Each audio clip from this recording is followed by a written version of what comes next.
Graça e paz, povo de Deus. Começamos mais uma semana e vamos dar sequência ao nosso estudo.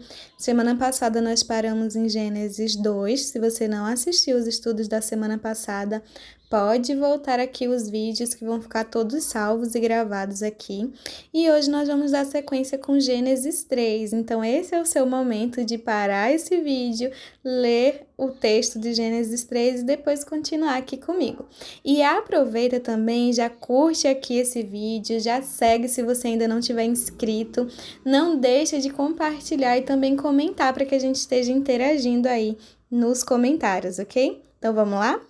Gênesis 3 começa assim: Ora, a serpente era o mais astuto de todos os animais selvagens que o Senhor Deus tinha feito. E ela perguntou à mulher: Foi isso mesmo que Deus disse? Não comam de nenhum fruto das árvores do jardim? Respondeu a mulher à serpente: Podemos comer do fruto das árvores do jardim. Mas Deus disse: Não comam do fruto da árvore que está no meio do jardim, nem toquem nele. Do contrário, vocês morrerão. Disse a serpente à mulher: Certamente não morrerão.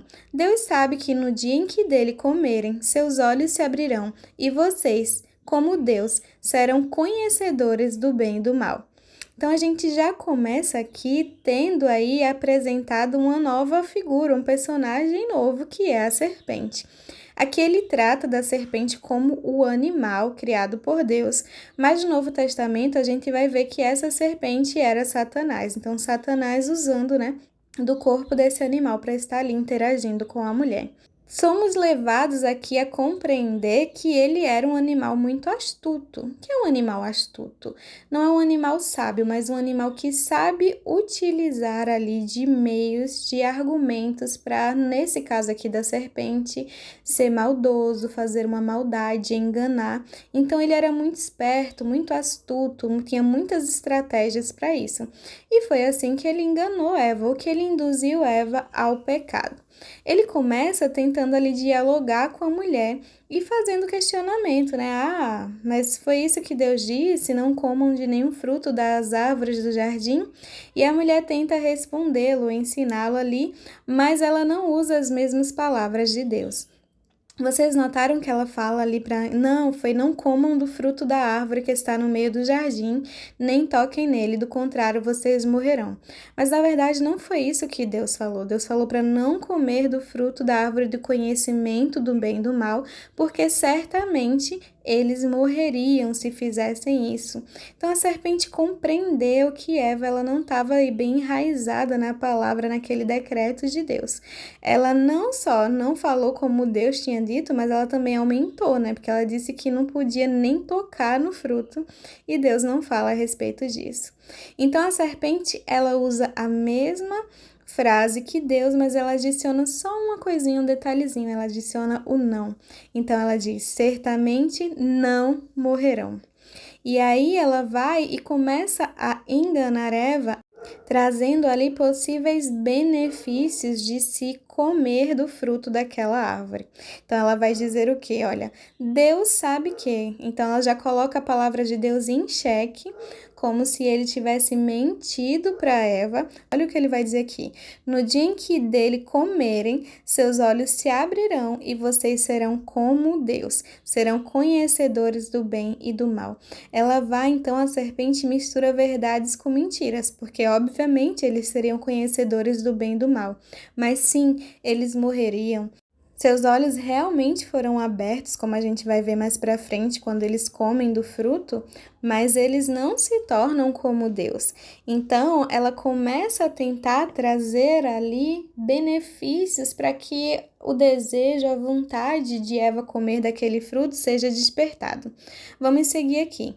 Quando a mulher viu que a árvore parecia agradável ao paladar, era atraente aos olhos e, além disso, desejável para dela se obter discernimento, tomou do seu fruto, comeu e deu ao seu marido, que comeu também.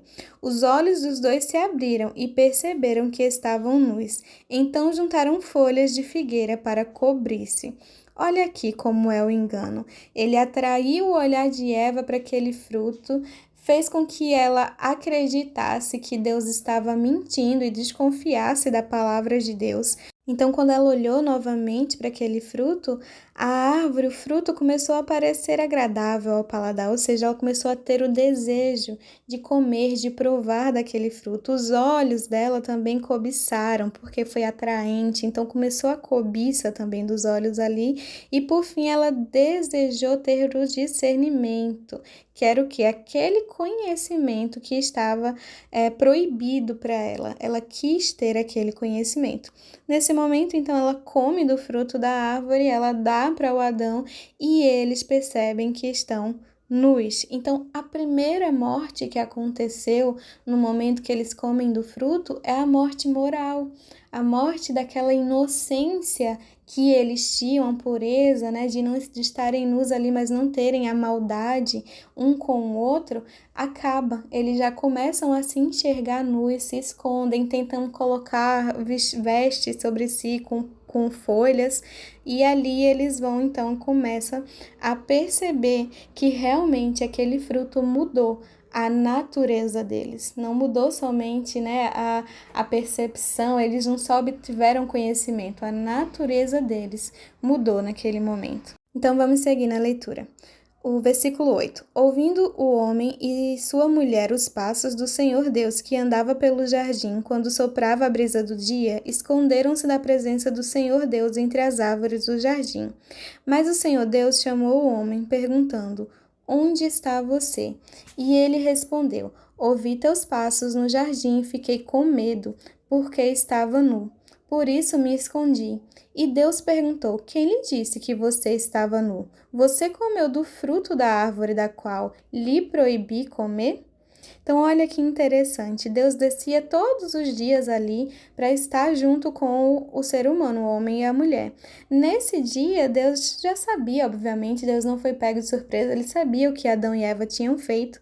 E olha que pergunta interessante que Deus faz enquanto caminha. Ele diz: Onde está você?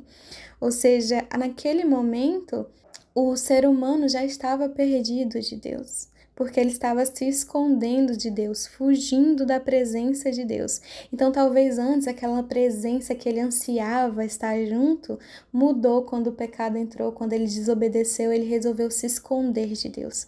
Ele vai dizer que era para esconder a nudez, ele ficou com medo.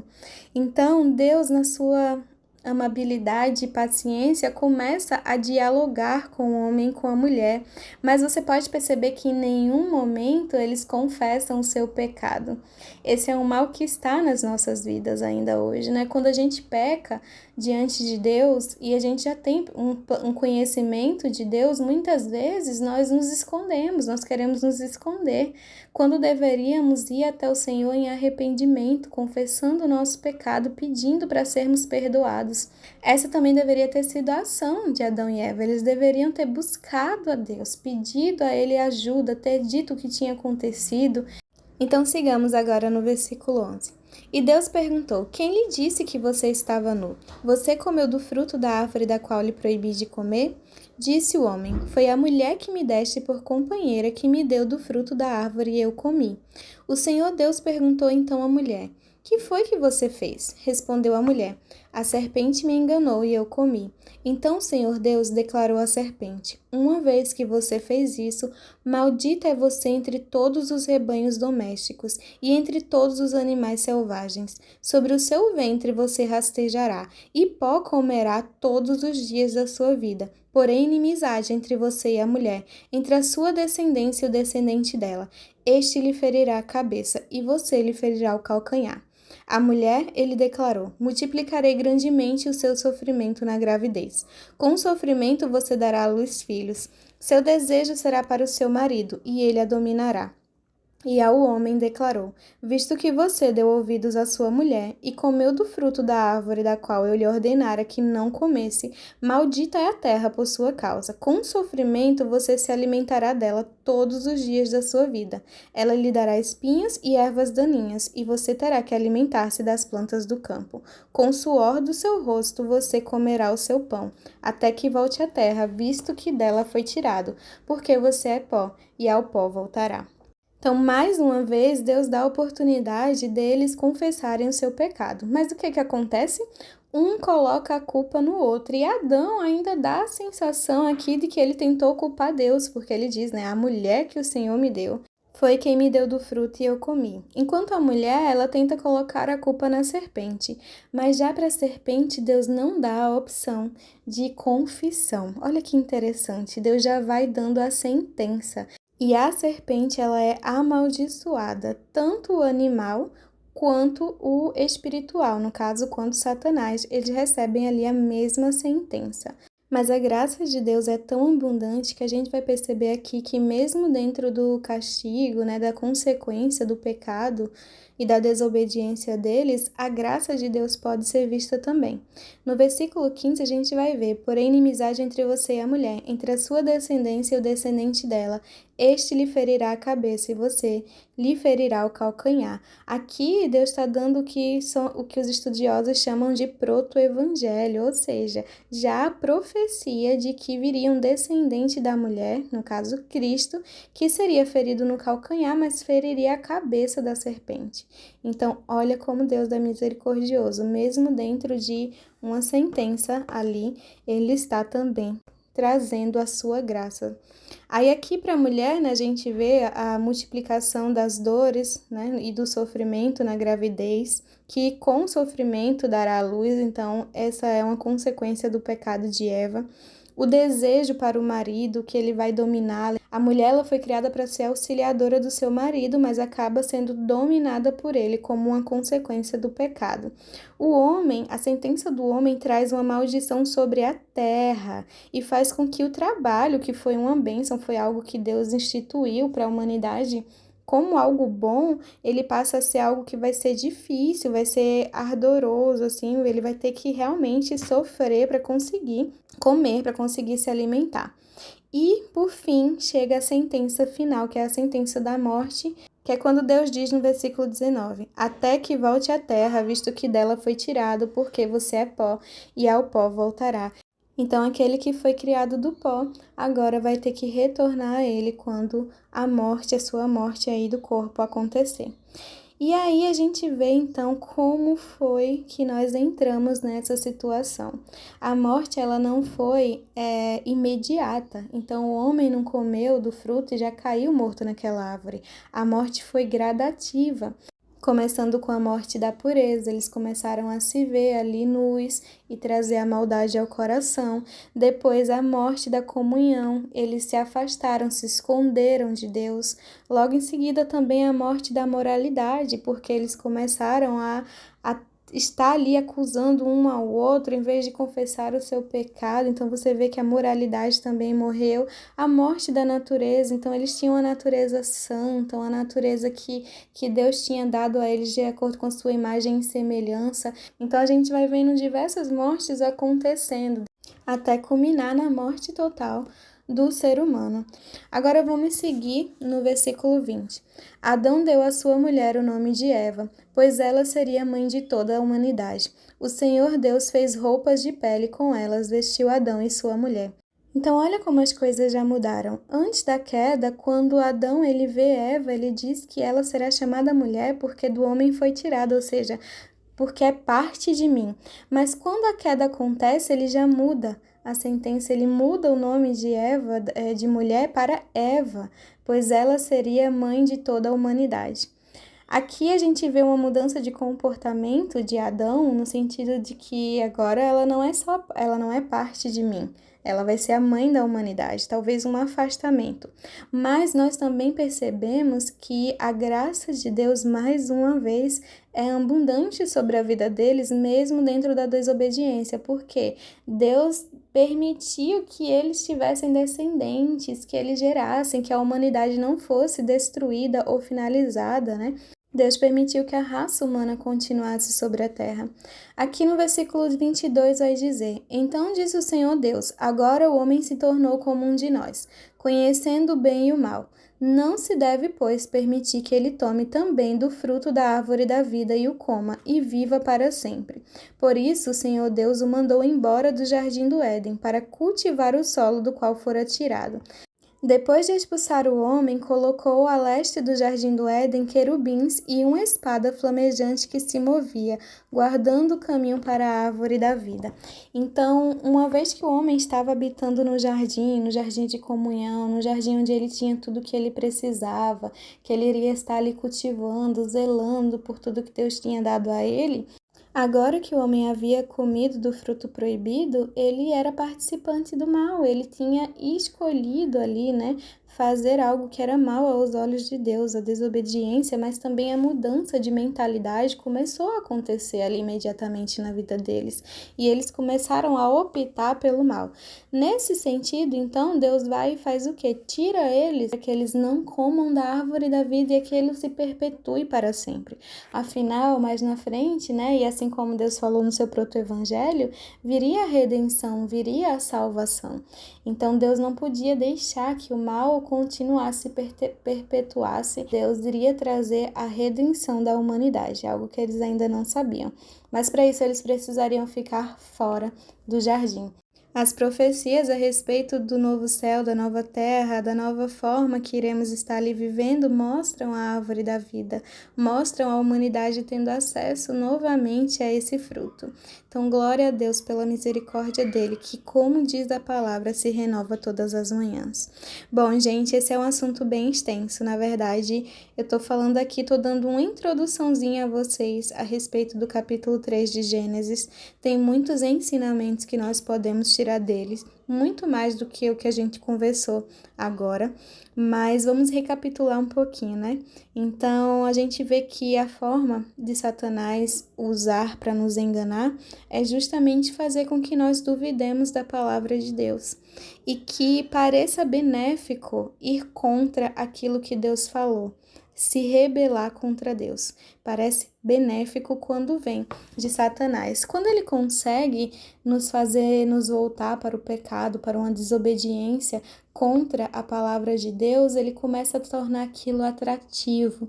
Então, atrativo ao nosso paladar, no sentido de que é como se a gente se alimentasse desse pecado, e também atrativo aos nossos olhos, nós começamos a cobiçar o pecado, assim também como atrativo aos nossos desejos. Então, ele trabalha nessas três frentes, ele nos atrai pelo desejo, pela cobiça e pela fome, pela aquela vontade assim de se alimentar daquilo ali. A nossa carne anseia pelo pecado, infelizmente.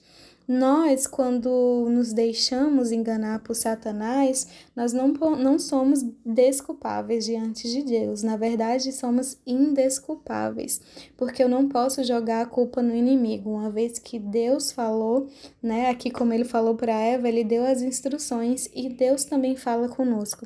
Ele fala através da Bíblia, ele fala através de pessoas, ele fala através do Espírito Santo em nós. Então, ele está sempre se comunicando conosco. Mesmo assim, mesmo que a gente caia, que a gente se engane, a nossa ação deve ser se arrepender, buscar a Deus em arrependimento e confessar os nossos pecados e não correr para longe de Deus e nos escondermos de Deus. Nós precisamos ir até Deus e nos humilharmos pedindo a misericórdia do Senhor.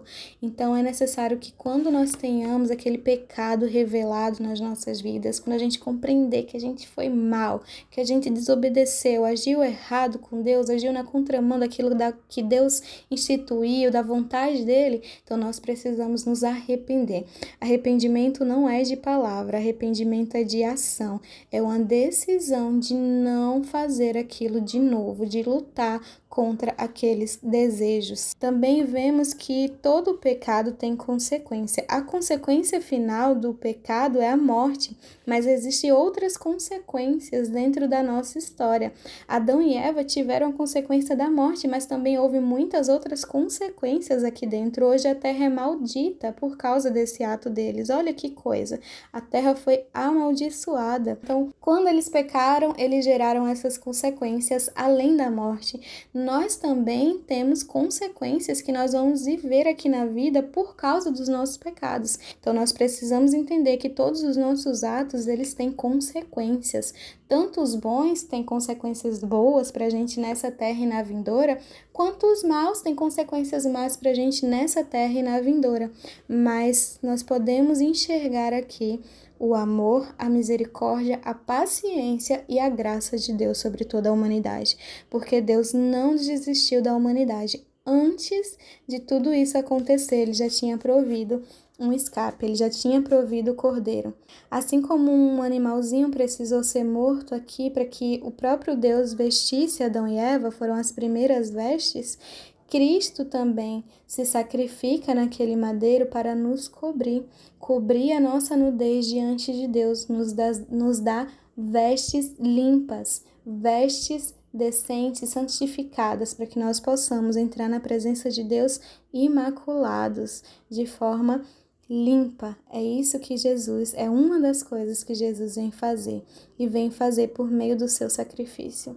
Então, hoje, não deixe de meditar nessa palavra. Ore ao Senhor. Se existe algum pecado ainda não confessado na sua vida, confesse esse pecado a Deus.